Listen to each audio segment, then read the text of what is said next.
They call it the biscuit index. Devolved units have been criticized for spending too much on trivial things. In fact, the nation asks office tea or dialysis machines. County refreshment budgets can save thousands of lives. And they are quoting Nairobi has budgeted 98 million shillings for catering. Makueni County 64.4 million and Machakos 41.4 million.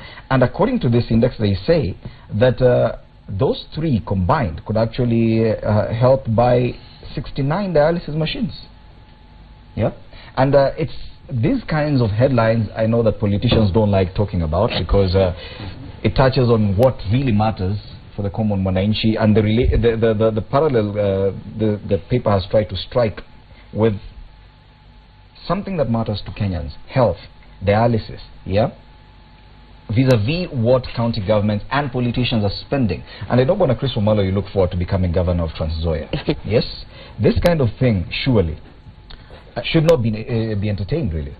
I think one thing you need to understand, and before maybe I mentioned, is about 2-3 weeks I was away in Johannesburg, where I attended a workshop, and the workshop was looking at the role of legislators in providing oversight through the budget making process.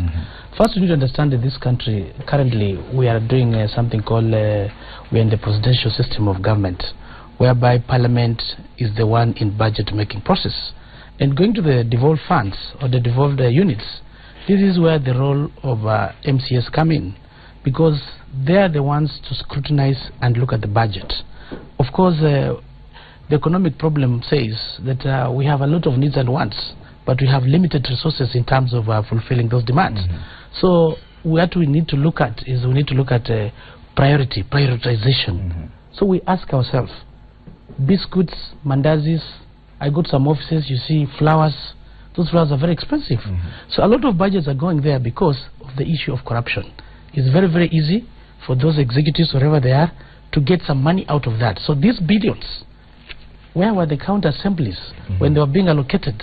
Because they're actually the ones who provide oversight, and oversight must be practiced when it comes to budget making. So if such a thing has been proposed, they need to look at that and remove it. So this is the time we need to look at the counties, so that you can do capacity building, particularly when it comes to budget making process, so that whatever the items that come on board, they must give priority. As far as I'm concerned, this issue is totally out of order because it's not of a priority. So we must prioritize places where they're critical, like when it comes to health, it's a devolved function. So the issues of cancer, machines, whatever it is, that's where priority should be. So we should go further and do capacity building to our legislatures. When Ocheng, of course, with the issues of health being devolved, people expected much better things to happen at the county level. People don't need to come to Kenyatta National Hospital in Nairobi from Marsabit, because they could be able to access these services there. But now what you're seeing is that the counties are focusing on other things totally. Principally, Fred, there's nothing wrong with a budget for hospitality on a matter of principle. There's nothing wrong with giving people water, having water at place of work. There's nothing wrong if they're going to use boiled maize as part of their breakfast. There's nothing wrong with that. What is wrong is where these projects are used, these kind of budgets are used as conduits for corruption. Because where you used 78 million shillings, we could actually use 10% of that. Still get what you wanted. Have both the hospitality catered for, and bigger money is freed for other projects. But the idea, I was having this discussion the other day with somebody in my constituency, and I saw it in yesterday's Standard. There is a school where I've given money to build a classroom, or the school asks for money. Then you give them 1.5 million shillings from the CDF, and then they decide that the toilet that is leaking, that's going to fall down tomorrow, isn't a priority. They build an admin block. Of course, they're going to blame the MP that you didn't do this. And so for me, there's always a way in which we can always meet all our needs in a way with what we have, if we are frugal, if we mean well in our budgeting, and if we prioritize on things we're going to do. So what I would want to say on this is that also the way as a country, because all these things you see happening in the county governments, Fred, and they're not coming from heaven, they are adopted from the ministries, from Nairobi. These things have always happened they are not new. The ministries in Nairobi have budgets, bigger budgets than what you can see the counties are having on this. And so even as you talk about the counties, let's talk about it across the board. Parliament, we have a budget for, you know, catering, we have a budget for hospitality. If you go to ministries, everyone has it. But the idea is we should have it, yes, but how do we plan for it so that it doesn't lead to wastage? Yes, and Senator, of course, it's not illegal, because once the county assembly approves that budget, you can't really say the county government is doing anything wrong. So where is the problem in terms of prioritizing? Is it at the county assembly level? You know, just like the national budget, you cannot spend on anything in the office of the president without having come through parliament. And I think that is what we need to understand. As a county executive, you can only spend what has been passed by the county assembly, and they are the primary investor, or rather primary oversight. So we can't really be blaming the governors when... Not really, but I think what is important is not even the tea and the biscuits, is the issues that we are dealing with at the counties. I sit in the Public Accounts Committee, and I can tell you it has been, in fact I would say it has been ungodly. What we have been seeing is ungodly. You know, you can have issues, but there are some issues that you should fear God. You know, and you realize that you see some counties invest in, say, ambulances, say a fleet of 20 ambulances to take people where? You know, that is what we should look at as you prioritize. Where do you want to take these people? To which hospital? Does it have the capacity? Does it have the nurses? Does it have the doctors? And I think those are some of the issues that we look at, because you look at some of the projects that are being done at the county level are basically not thought out, are basically conduits, and I think we have already pronounced ourselves on this. But I think most importantly, we have to look at the capacity of the county assemblies. And I say that because initially there was no county assembly that was separate from the executive. In fact, they depended on the county executive, on their budget. Any money that were expended to the county assembly went through the county government. I think we have worked as a Senate to have that separated to start with. So let us be fair to devolution, but I think the issues that we continue seeing, I mean, we have had the national government for how many years? Say over 50 years. County governments have only been there for, say, less than 5 years. So to be fair, I think we have made the right progress. But I think in terms of accountability, we have not done very well. The judiciary has not helped our case. It is important that I say that here, because I'm hoping that after the new CJ is sworn in, us as the Public Accounts Committee of the Senate, we should have a sitting with him, because we are looking at a scenario where someone goes to court to say, I don't want to be investigated on a matter. And we have seen the county of Machakos. We have seen, not even on the impeachment, I'm talking about the economic crimes, or the purported economic crimes. We have seen a case in court, and someone like the Machakos governor would go and say, I don't want to be prosecuted, and you want orders to stop that. And that is different from even the impeachment. So we are looking at a scenario where we need every arm of government to do their work, because we have worse stories. In fact, for those who peruse reports, I'll tell you, like the Trans Nzoia one had disclaimers. There was no money that was accounted for 2013, 2014. Disclaimers from the Auditor General. And I think that is the worst you can get as a report from the Auditor General. That no money can be accounted clarifies the meaning of disclaimer. Because somebody asked me, and because she's here, she is in that committee.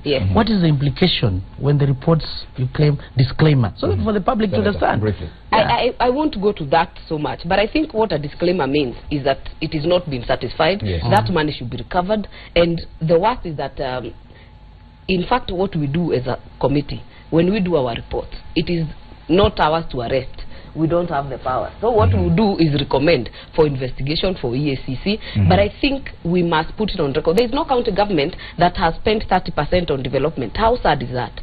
Because the PFM Act, or the Finance Management Act 2012, stipulated at least a minimum of 30%. We have not been able to achieve that. You know, we have not been able to. Out of 100 shillings, out of 100 shillings, we have not taken 30 shillings to development. National government does not spend even 15% on development. It's a miracle to expect that a county government can spend 30% on development. And I think that first I want to empathize with these reports I need to read them in greater depth and detail and to see what exactly they are saying. But I've seen a certain trend in this country which tends to cast devolved government as failing.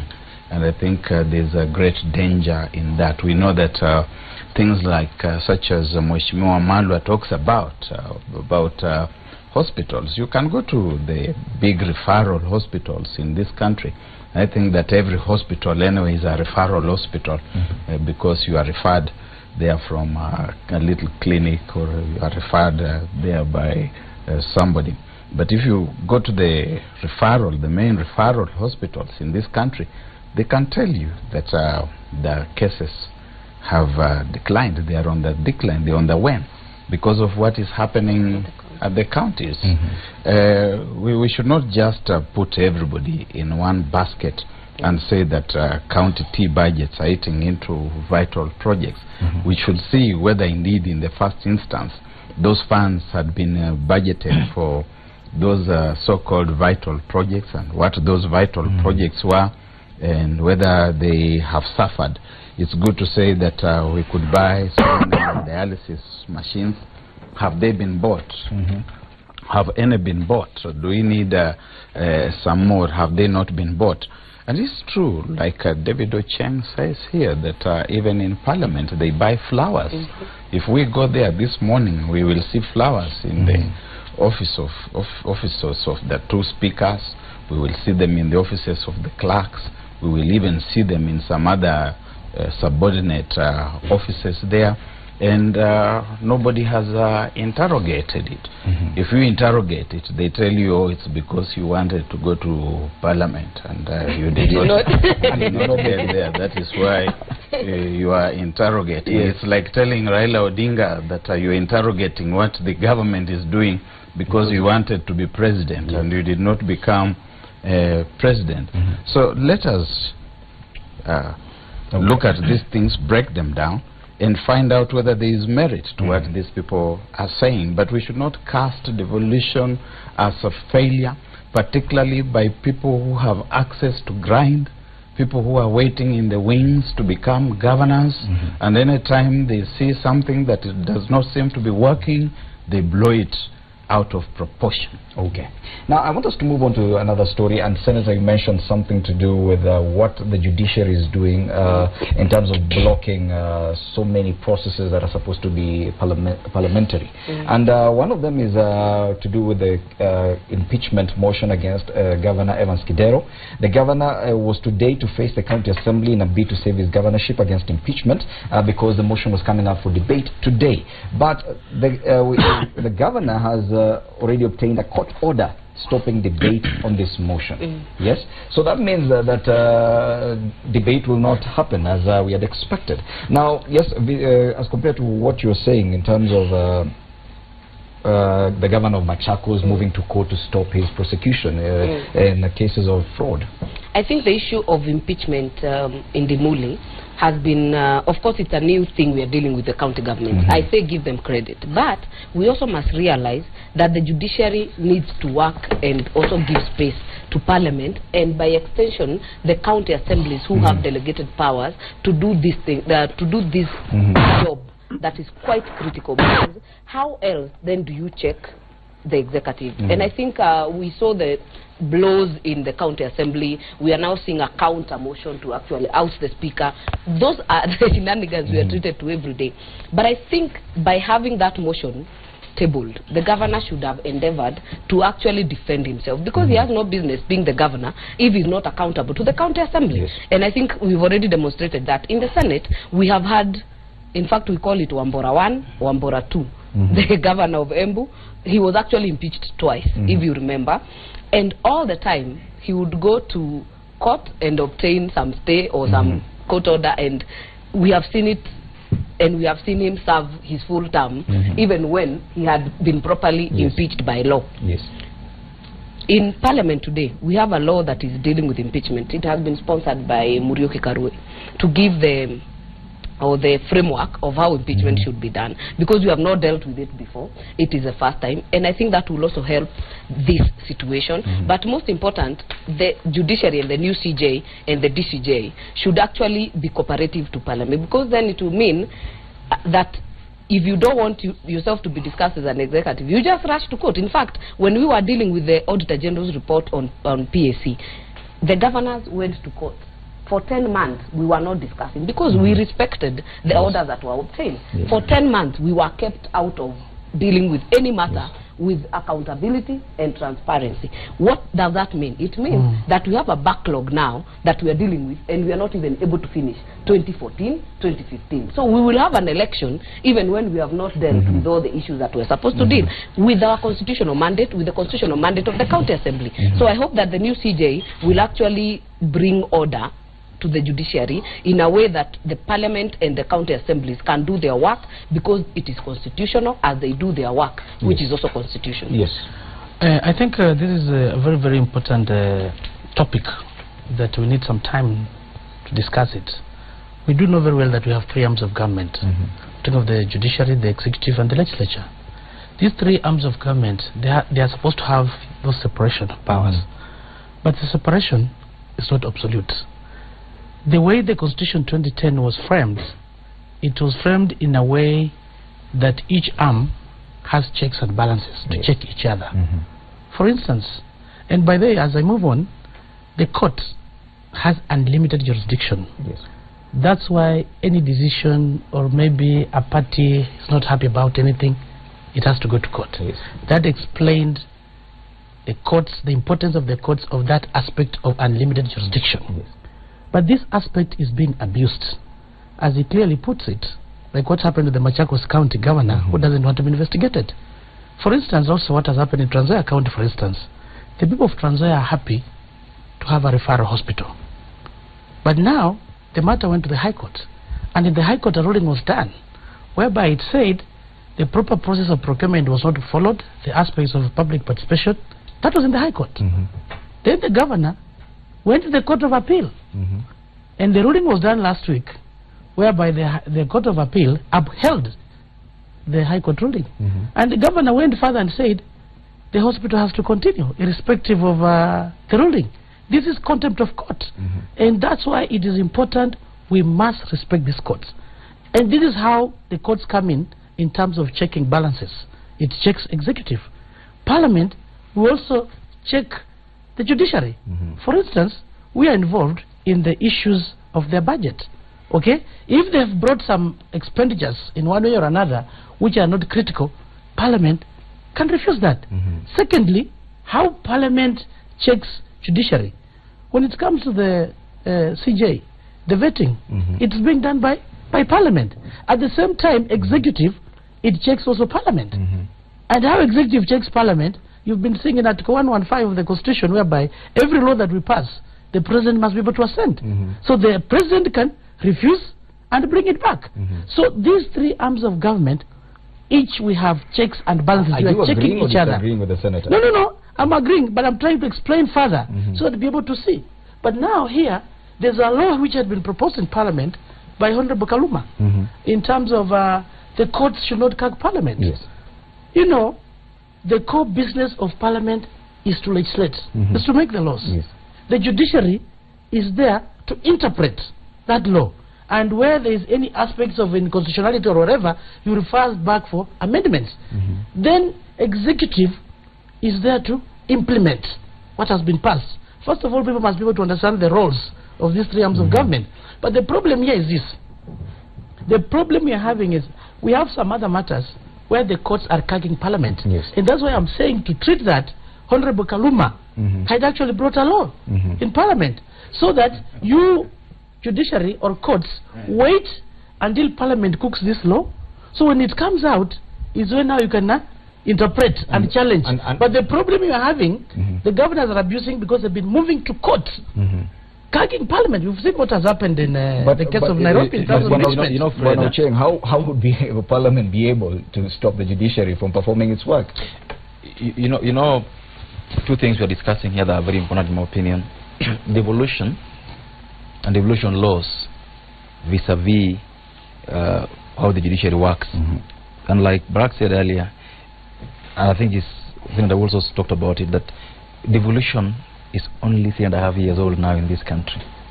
And everyone is new to it, including the governors, including the presidents. Everyone is new to it.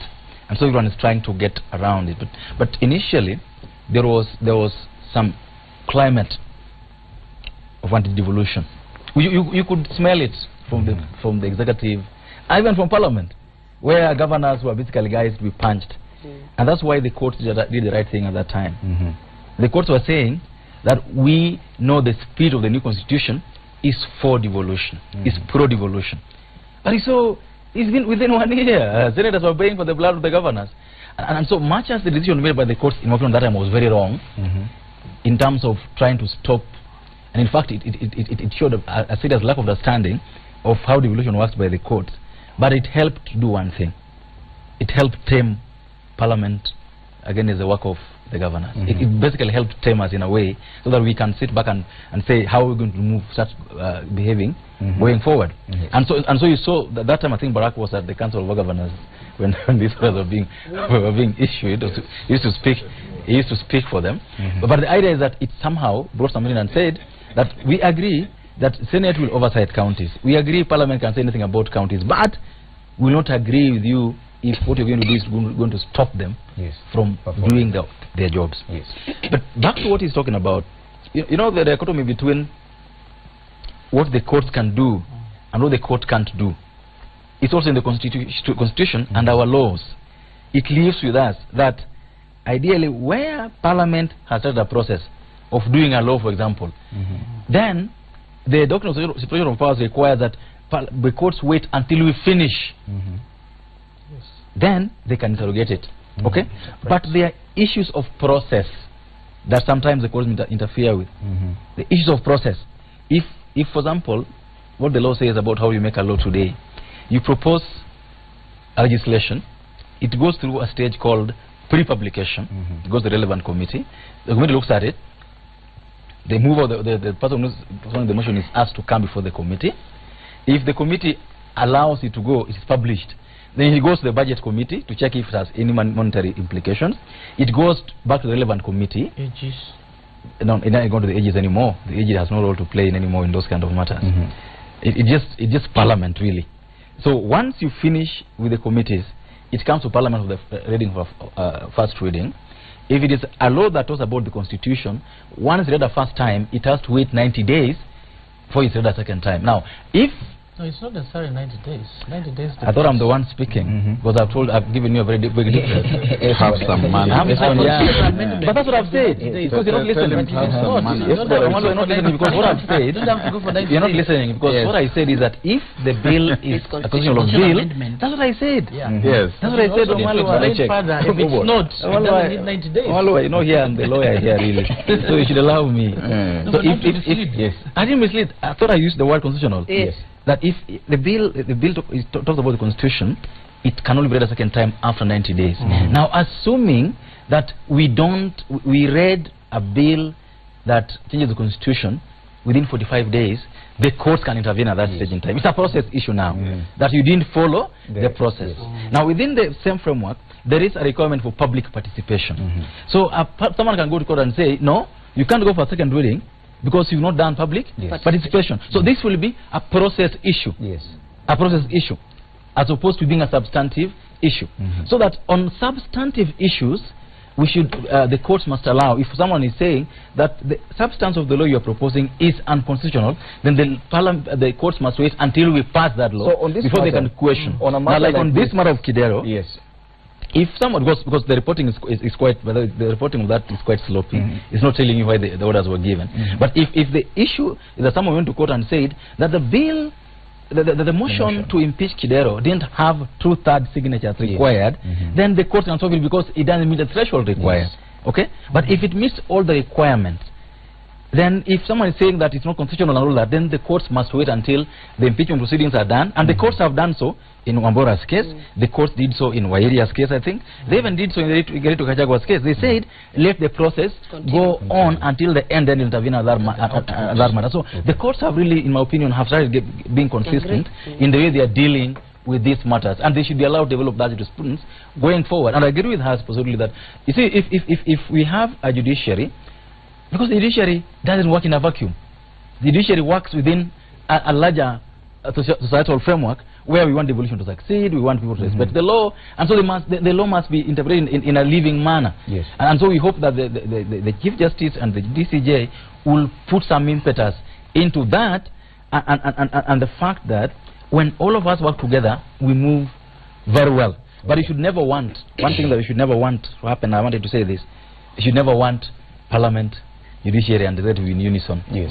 They should never want It them would to be agree good for the always. country. They should never want But them I to think agree. finally it's good Because for I me want to, one, before you give yes. Muluka on the impeachment process, because I think we've also realized as legislators that there has been a vacuum, and we need to put the framework that we don't let the MCAs also keep threatening the governor all the time with impeachment with non-issues, and I think that it interferes with their work. So this law that has been tabled in Parliament will give the framework, so that that process is also not abused by MCAs, because you can also not leave it to run on its own, because it has been abused in some cases.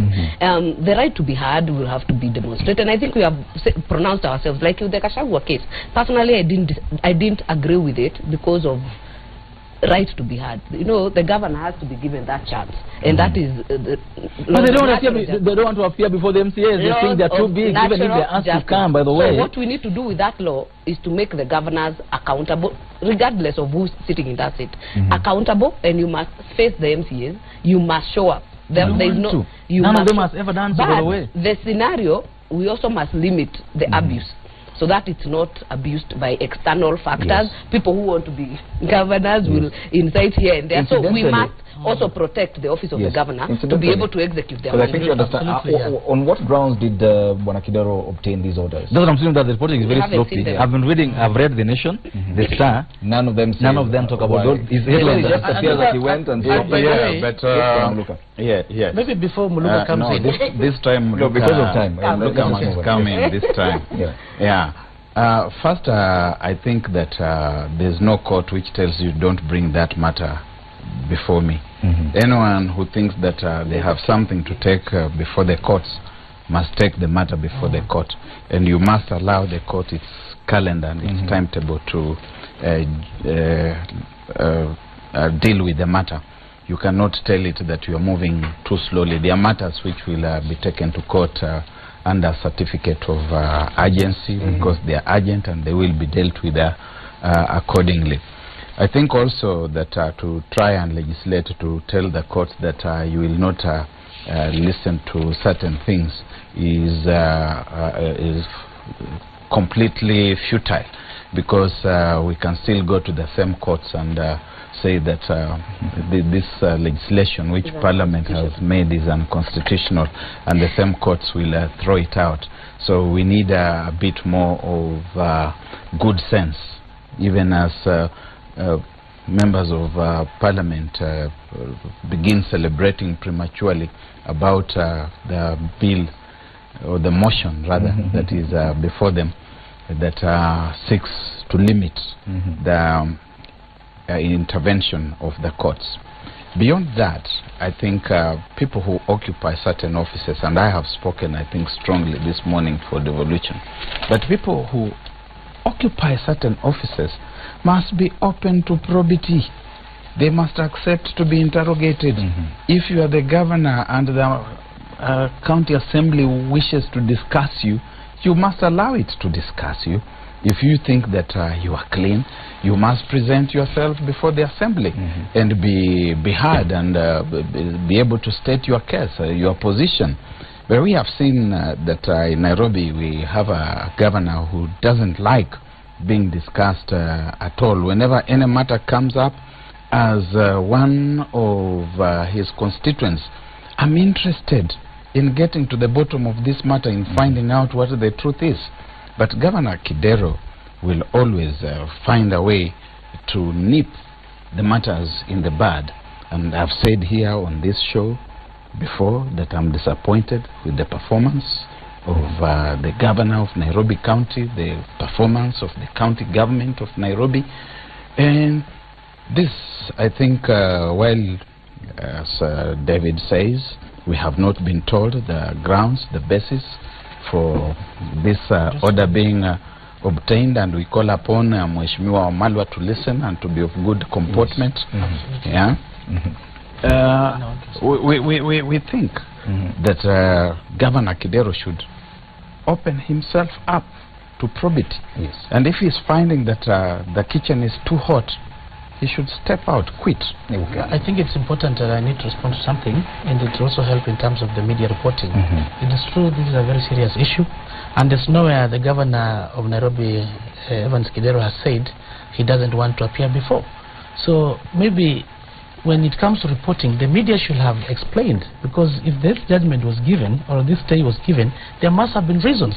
And it's important when the media are reporting, going through this, they have not indicated anywhere, which is actually very, very wrong.